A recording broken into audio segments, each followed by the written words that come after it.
ভুয়ো number plate লাগানো বাংলাদেশগামী পণ্যবাহী একটি ট্রাককে হাতে নাতে ধরল চ্যাংড়াবান্ধা ট্রাক সমিতি। সোমবার সকাল 10টা নাগাদ ট্রাক সমিতির সদস্যরা নিয়মমাফিক পণ্যবাহী ট্রাকটির কাগজপত্রাদি পরখ করতে গেলে বিষয়টি তাদের নজরে আসে। তারা গাড়িটির ড্রাইভারকে জিজ্ঞাসাবাদ করলে ড্রাইভারের কথাতেও অসঙ্গতি লক্ষ্য করে। গাড়িটির প্রকৃত নম্বর ছিল WB917585, কিন্তু গাড়িটিতে যে নাম্বার প্লেটটি লাগানো হয়েছে তার নাম্বার WB76B0334।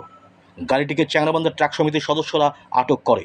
পরে পুলিশে খবর দিলে মেকলিগঞ্জ পুলিশ এসে গাড়িটিকে থানায় নিয়ে যায়। এ প্রসঙ্গে আমাদের চ্যানেলকে কি বললেন চ্যাংড়াবান্ধা ট্রাক সমিতির সম্পাদক আব্দুল সামাদ। যে গাড়িটা ধরা পড়ছে থানার হাতে হ্যান্ডওভার করে দিয়েছি। আমি নিজেই, আমাকে যখন আমার স্টাফ ফোন করেছে তখন আমি নিজে যাই থানাকে ফোন করে আমি গাড়িটাকে হ্যান্ডওভার দিয়েছি। কারণ হলো আমাদের স্টাফ ওইখানে মেনটেন্যান্স করার কারণ একটাই যে কোনো গাড়ি যদি সঠিক পথে বাংলাদেশে যায়, কিন্তু অবৈধভাবে না যায়। তা আমাদের স্টাফকে বলা আছে যে ব্লু বুকের সঙ্গে গাড়ির নাম্বার এবং সেসির নাম্বার যাতে মিল থাকে। যে গাড়ি থাকবে না, মিল থাকবে না, সেটা অবশ্যই তারা সাইড করে দিবে। আমাদেরকে খবর দেওয়া হবে, সে আমি যাওয়ার পরে সেটা দেখব।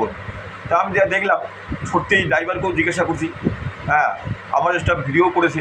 করার পরে ড্রাইভারকে জিজ্ঞাসা করার পরে বললো যে আমার এই নাম্বারটা আমরা চেঞ্জ করেছি, আমরা ভুটানের মাল নিয়ে আসছি, এই নাম্বারটাকে চেঞ্জ করেছি।